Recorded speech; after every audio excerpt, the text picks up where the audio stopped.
2024-এ আওয়ামী লীগের পতন ষড়যন্ত্র নাকি দলের ভেতরের বিশ্বাসঘাতকতা। 5 আগস্ট 2024 বাংলাদেশের ইতিহাসে এক অভাবনীয় দিন। টানা 16 বছরের অপ্রতিদ্বন্দ্বী শাসনের অবসান ঘটল মাত্র কয়েক ঘন্টার ব্যবধানে। অনেকেই এই পতনকে দেখেন কেবল বিদেশি ভূ রাজনীতি বা ছাত্র জনতার গণসন্ত্রাসের ফসল হিসেবে, কিন্তু পদ্মার আড়ালে কি অন্য কোনো গল্প লুকিয়েছিল? আওয়ামী লীগ কি বাইরে থেকে আসা আঘাতে ভেঙেছে, নাকি ভেতর থেকে হওয়া রক্তক্ষরণে চুরমার হয়েছে? আজ আমরা উন্মোচন করব সেই রোমহর্ষক সত্য, কিভাবে অনুপ্রবেশকারী সুবিধাভোগী বলয় এবং ইনসাইড জব একটি হিমালয় সম শক্তিশালী দলকে ধুলোয় মিশিয়ে দিল। আওয়ামী লীগের রাজনৈতিক ইতিহাস এক ট্র্যাজেডির নাম।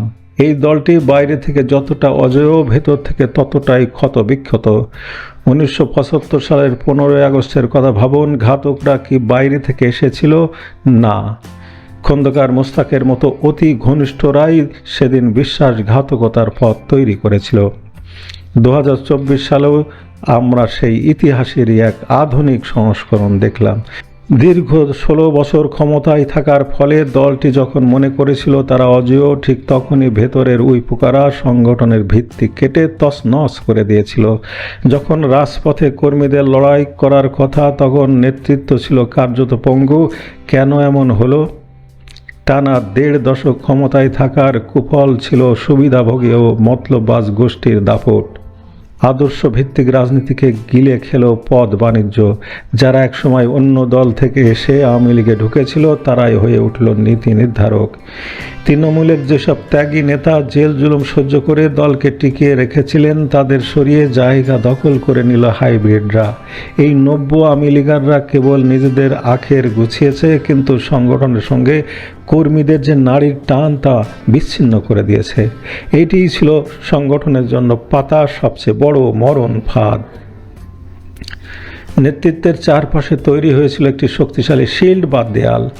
এই সুবিধাভোগী বলয়টি নেতৃত্বকে এমনভাবে ঘিরে রেখেছিল যে বাইরের কোনো সত্য তথ্য সেখানে পৌঁছতে পারত না। গোয়েন্দা সংস্থা থেকে শুরু করে দলীয় ফর্ম, সবখানেই দেওয়া হতো নির্বাচিত তথ্য। নেতৃত্বকে কেবল তাই শোনানো হতো যা তিনি শুনতে পছন্দ করতেন। যখন ছাত্র আন্দোলন গণবিক্ষোভে রূপ নিচ্ছিল, তখনও এই বলয়টি আশ্বস্ত করেছিল সব ঠিক আছে, পরিস্থিতি নিয়ন্ত্রণে।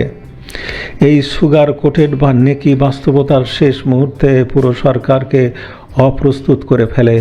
নেতৃত্ব যখন বুঝতে পারলেন দেরি হয়ে গেছে, তখন আর ফেরার পথ ছিল না। 5 আগস্টের ক্লান্তি লগ্নে দেখা গেছে এক অদ্ভুত দৃশ্য। অধিকাংশ কেন্দ্রীয় নেতা কর্মীদের রাজপথে একা ফেলে রেখে নিজেদের পালানোর পথ খুঁজছিলেন। কেন চেইন অব কমান্ড এভাবে ভেঙে পড়ল? অনুসন্ধানে দেখা যায় প্রশাসনের ভেতরে এবং দলের নীতি নির্ধারণী পর্যায়ে এমন কিছু ব্যক্তি ছিলেন যারা গোপনে আন্দোলনের মাস্টার মাইন্ডের সাথে ডিল করছিলেন। তাদের সুপরিকল্পিত নিষ্ক্রিয়তা এবং শেষ মুহূর্তে পুলিশ ও বাহিনীকে কার্যকর ব্যবস্থা নিতে বাধা দেওয়া, পুরো পরিস্থিতিকে একপাক্ষিক করে তোলা, দরজায় তালা লাগিয়ে চাবিটি প্রতিপক্ষের হাতে তুলে দিয়েছিল খোদ ভেতরের লোকেরাই।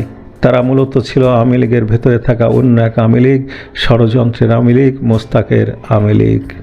আওয়ামী লীগ যদি আবার ঘুরে দাঁড়াতে চায়, তবে তাদের সামনে পথ কি? ষড়যন্ত্রের বিচার। দলের ভেতরে থাকা সুসময়ের কোকিলদের চিহ্নিত করে কঠোর সাংগঠনিক বিচার করতে হবে। আদর্শিক শুদ্ধি। ব্যক্তি স্বার্থের বদলে বঙ্গবন্ধুর মূল দর্শনে ফিরতে হবে।